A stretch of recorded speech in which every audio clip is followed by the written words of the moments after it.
내가 나이 50이 넘었다면 이제는 인생관을 바꿔야 합니다. 인생 전반전과는 다른 삶을 살아야 합니다. 매달리지 말고 애쓰지 말고 주변을 정리해야 합니다. 그동안 너무 남을 의식하고 귀 돌리며 살았다면 이제는 그러지 않아도 됩니다. 특히나 그게 가족이었다 해도 말입니다.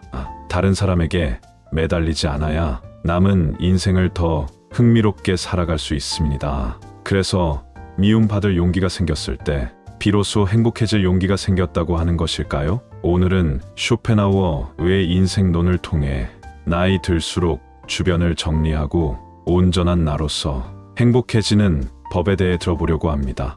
인간은 배신하는 존재다. 타인에게 지나치게 반대하지 마라. 안 좋았던 관계를 회복하려고 굳이 노력해봤자 좋을 게 없다. 똑똑한 사람은 용서를 하지만 현명한 사람은 무시를 한다. 가족에게도 다 맞춰줄 필요 없다. 맞춰주면 당연한 줄 한다. 사람은 혼자일 때야 비로소 온전한 자신이 된다. 내 상황이 힘들어지면 친했던 사람들도 다 주위를 떠나기 마련이다. 고독을 사랑하는 사람만이 진정한 자기 자신이 될 수 있는 법이다. 착하고 순수하게 사는 게 좋다고 상처받고 인간 관계가 다 끊겨봐야 알겠는가? 친구란 건 한순간에 사라지는 것이고 내 자신밖에 없다는 것을 사람을 대할 때 처음에는 일부러 친절하고 계산 없이 대하는 것도 나쁘지 않다. 하지만 상대방이 만약 선을 넘으려고 하는 기색을 주면 그땐 인연을 끊어버리는 것이 좋다.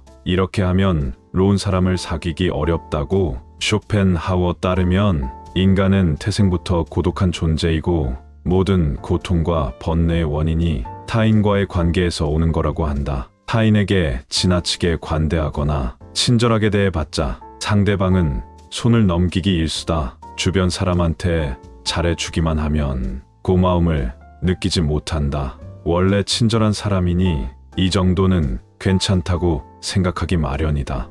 그리고 계속 호의를 요구하면서 호의가 권리가 된다. 타인을 도와주고 싶다면 도와줬을 때 고마워하는 사람만 도와줘라. 인간은 항상 위를 보고 살아가는 게 문제다. 언제나 위만 바라보게 되면 사람은 불행해지기 쉽다. 위보다는 아래를 봐라. 지나치게 행복해 보이는 사람은 겉으로만 행복해 보이는 경우가 많다. 실제로는 불행을 숨기고 사는 사람이 더 많으니 의심해 봐야 한다. 이에 관계가 달라지면 사람은 배신하고 가면을 쓰는 법이다. 그러면 어떻게 인간 관계를 맺어야 할까? 쇼펜하우어는 친절함이 친절함으로 돌아오는 사람과 연을 이어 나가라 이야기했다. 무조건적인 친절이 어리석다기보다는 고마움에 베풀고 보답할 줄 아는 사람과 가까이 해야 한다. 싸울 때는 중립을 지키는 게 좋다. 말도 가급적. 아껴라. 세상은 넓은데 반의 사람은 무섭다. 드러내지 말고 덩어리가 되는 편이 좋다. 나이 들어 돌이켜보면 착한 사람으로 인정받기 위해 노력하면 사는 게 큰 가치가 없다. 인간은 본래 이기적이고 남는 건 친구나 지인이 아니라 가족뿐이다. 사람은 무슨 일을 겪든지 자신에게 이득이 되지 않으면 멋대로 행동한다. 10년지기 친구라고 해서 다를 바 없다. 인간은 자기에게 이득이 되지 않으면 언제든 배신하는 존재다. 인간은 너그럽고 친절하게 대하기만 하면 버릇이 없어진다. 마치 어린 아이와 비슷하다. 사람을 대할 때 친절하거나 관대하게 대하지 마라. 특히나 천박한 성격을 가지고 있는 사람을 조심해야 한다. 천박한 사람들은 자기와 본성이 다른 사람을 보면 지기 질투하고 끌어내리려 한다. 인간 관계를 맺을 때는 적당히 유지할 정도만 잘해줘라. 가까운 관계가 아닌 이상 굳이 지나치게 친절할 필요가 없다. 관계를 적당하게 유지하다. 필요하면 인연이 되는 것이고 인맥이 란 건 있다가도 없는 것이다. 너무 과한 친절을 베풀지 않는 게 자신에게 좋다. 잘 해주다가 보면 타인은 그게 당연한 줄 알고 별일 아닌 일에도 화내고 실망하게 된다. 그러면 인간관계를 잘하기 위한 방법은 없을까? 아주 쉬운 방법이 하나 있다. 자기 일을 열심히 하면 위아래로 존중받을 수 있다. 아랫사람은 당신을 따를 것이고 윗사람은 오히려 당신의 눈치를 보게 될 것이다. 자기 일에 충실히 한다면 함부로 말하거나 대할 수조차 없다. 인간은 고슴도치와도 같다. 고슴도치에 돋혀 있는 가시처럼 타인과 너무 가까이 지내면 가시에 찔리게 된다. 상대방에게 너무 많은 것을 기대하지 말고 받으려고 노력하지도 마라. 어차피 인간은 혼자다. 사람은 홀로 태어나 홀로 죽는다. 타인의 기준에 지나치게 얽매이거나 상대방에게 잘 보이려고 하지 마라. 남 시선을 많이 신경 쓰는 사람은 그들의 노예와도 다름없다. 남들이 알아주기를 바라지 말고 남들이 알아주는 것을 초월해서 살아라. 타인의 시선에 얽매이지 않는 사람만이 진정 행복해질 수 있다. 배신 당한 적이 있는가? 배신은 누가 하는가? 대부분은 친하지 않은 사람이 배신을 한다고 생각하지만 실상은 반대다. 가까운 사람이 배신을 하는 경우가 많다. 친한 사람들과 어울리다 보면 이 사람은 배신을 하지 않을 거라고 생각하게 된다. 하지만 배신이라는 건 빨리 대신할 사람과 천천히 배신할 사람만 있을 뿐이다. 아무리 지내도 100% 신뢰하지 말고 오직 스스로를 지키기 위해 노력해라. 다른 사람의 행동이나 태도에 대해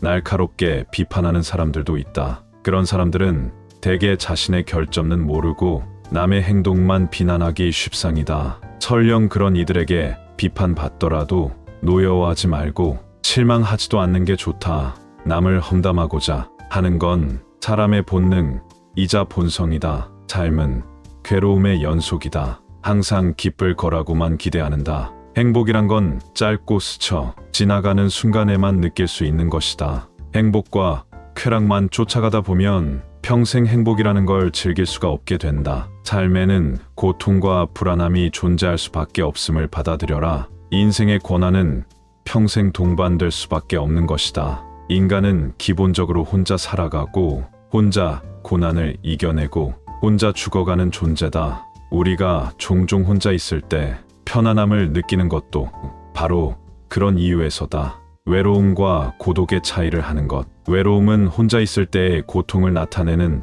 단어인 반면 혼자 있을 때의 순간이 인간에게 편안하다는 것을 나타내기 위한 단어다. 사람은 다른 사람의 시선을 신경 쓰며 타인처럼 살기 위해 인생의 4분의 3을 잃어버린다. 인간이 왜 사람과 어울리고자 하는 본성이 있는지 아는가? 바로 고독이 두려워서 다른 사람들과 어울리고 싶어 한다. 인간 관계를 맺는 행위 자체가 즐거워서가 아니라 고독, 두려워서 사람을 사귄다. 나약한 사람들은 자신의 운명을 한탄하며 고독을 즐기는 법을 모르고 사람들만 사귀러 다닌다. 모든 인간은 고독 속에 태어난다. 그리고 고독 속에서 사교 활동을 하려고 하는 존재다. 그렇다면 고독이란 무엇인가? 고독은 인간이 자신의 자아를 발견하고 인생의 의미를 깨닫는 과정이라고 보면 된다. 이제 사람을 대할 때 왜 지나치게 관대하거나 친절할 필요가 없는지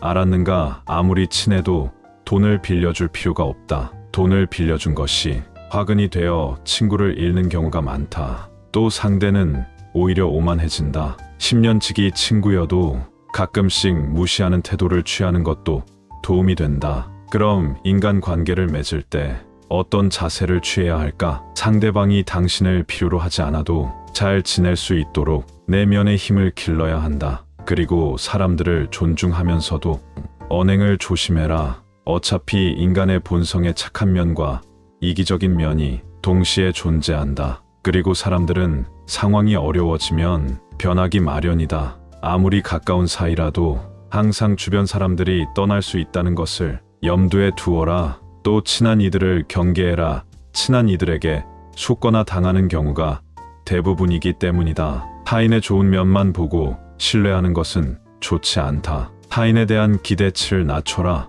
인간은 본래 이기적이기에 그런 이기주의는 타인에 대한 존중과 배려심을 갖춘다. 외로움을 받아들이고 타인에게 의존하지 마라. 이렇게 힘든 시기를 견뎌내는 것은 어려운 일이다. 하지만 이러한 시기를 통해 우리는 더욱 성장하고 더욱 강인해질 수 있다. 스스로의 강인함을 길러 나가면서 우리는 더욱 자신감을 가지게 되고 어려운 상황에서도 극복할 수 있는 힘을 키우게 된다. 당신의 외로움과 공허함을 채울 수 있는 방법은 많다. 가족, 친구, 취미 등 다양한 것들이 있을 것이다. 또한 당신의 인생에서 가장 소중한 것은 무엇인가? 이러한 질문의 답을 생각해 보며 당신의 인생에 대한 명확한 목표를 설정해 보는 것도 좋은 방법이 될 수 있다. 이를 통해 우리는 당신의 고통과 외로움을 극복할 수 있는 더 나은 방법들을 찾아낼 수 있게 된다. 강한 사람이란 고독과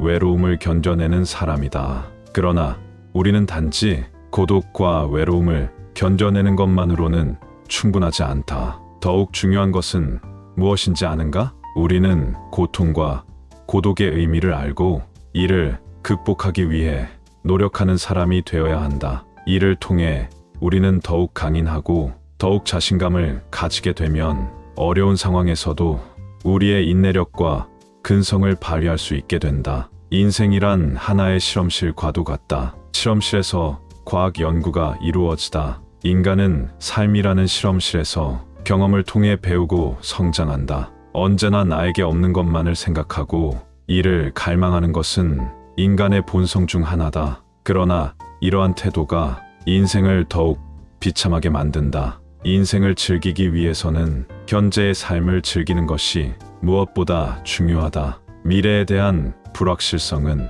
인간이 직면하는 가장 어려운 문제 중 하나이다. 인간이 가장 무서워하고 두려워하는 것이 한치 앞을 볼 수 없는 불확실성이기 때문이다. 고독과 외로움이라는 문제를 극복하기 위해서는 끊임없이 노력해라. 인간은 불행한 존재가 아니라 보존하는 존재다. 그리고 이러한 도전이 인간의 삶을 더욱 풍요롭게 만든다. 따라서 우리는 불확실성에 시달리는 것이 아니라 끊임없이 발전하고 도전하는 삶을 살아가야 한다. 절교한 친구와는 화해하지 않는 것이 좋다는 로마의 격언이 있다. 이는 인간의 성격과 개성이 태어날 때부터 결정되기 때문이다. 갖고 태어난 성격은 죽을 때까지 지니게 되며 내재적인 본능에 따라 행동을 하게 된다. 그러므로 한번 절교한 친구와 화해하게 된다면 같은 상황에서 같은 행동을 되풀이하게 될 가능성이 높다. 이를 방지하기 위해서는 배신자라고 비난하거나 그때는 그럴 줄 몰랐다고 말하는 것보다는 화해하지 않는 것이 옳다. 고독을 사랑하는 습관을 가져야 한다. 다른 사람들과 다르게 뛰어난 개성을 지닌 사람들은 그러한 성향 때문에 본질적으로 고독에 빠지기 쉽다. 그러나 그들이 가진 이러한 성향은 타고난 것이다. 나이가 들면서 오히려 그것이 자유롭고 편안한 기분을 갖게 된다. 이러한 고독의 습관을 더하여 자기 자신을 친구로 생각하는 습관까지 가진다면 그것이 제2의 천성이 되기도 한다. 더불어 고독한 시간을 보내는 것은 창의력을 높이는 데 도움이 된다. 더 많은 시간을 혼자 보내면서 내면의 생각과 감정을 탐구하고 자신만의 독특한 아이디어를 발견할 수 있다. 고독은 자신의 생각을 깊이 있게 탐구할 수 있는 시간과 공간을 제공한다. 이러한 많은 고독한 시간을 가진다면 더 많은 창의적인 아이디어와 해결책을 발견할 수 있을 것이다. 또한 고독한 시간을 보내면서 자신의 감정을 더 잘 이해할 수 있으며 자신을 더 잘 이해할 수 있다. 따라서 고독을 사랑하는 습관을 가져야 한다. 더 많은 고독한 시간을 보내며 자신과 친구가 되어야 한다. 이러한 방식으로 고독은 자유롭고 창의적인 삶을 위한 좋은 도구가 될 수 있다. 당연히 젊은 시절에는 고독을 사랑하는 습관을 가질 수 있는 것이 쉽지 않다. 그러나 이제는 그런 마음이 아주 편안하고 간단한 것들이 될 수 있다는 것을 알아야 한다. 고독이라는 마음은 마치 물을 만난 물고기처럼 아주 자연스럽게 되는 것이다. 사실 자기 자신 속에 많은 것을 가진 사람은 타인에게 기대지 않는다. 내면의 자아가 텅 빈 사람일수록 외부에서 끊임없는 자극을 구하려 한다. 그러나 자신의 내면이 풍부하다면 자신의 인생의 주인이 되어 자신의 내면에서도 즐거움과 행복을 찾을 수 있다. 이를 통해 자기 자신을 이해하고 자신의 감정을 인식하고 자신의 생각을 이해할 수 있다. 그리고 외부 세계와 상호작용할 때 더욱 성공적이고 만족하는 인생을 살아갈 수 있다. 우리는 종종 인생에 대해 불평하지만 이것이 인생의 최고의 기회와 선물이 될 수도 있다. 인생을 살아가는 재미와 의미를 발견할 수 있다. 사람을 많이 만날수록, 친구가 많을수록 불행해질 수 있는 환경이 주위에 생기게 되는 것은 인간의 본성에 비추어 봤을 때 당연한 일이다.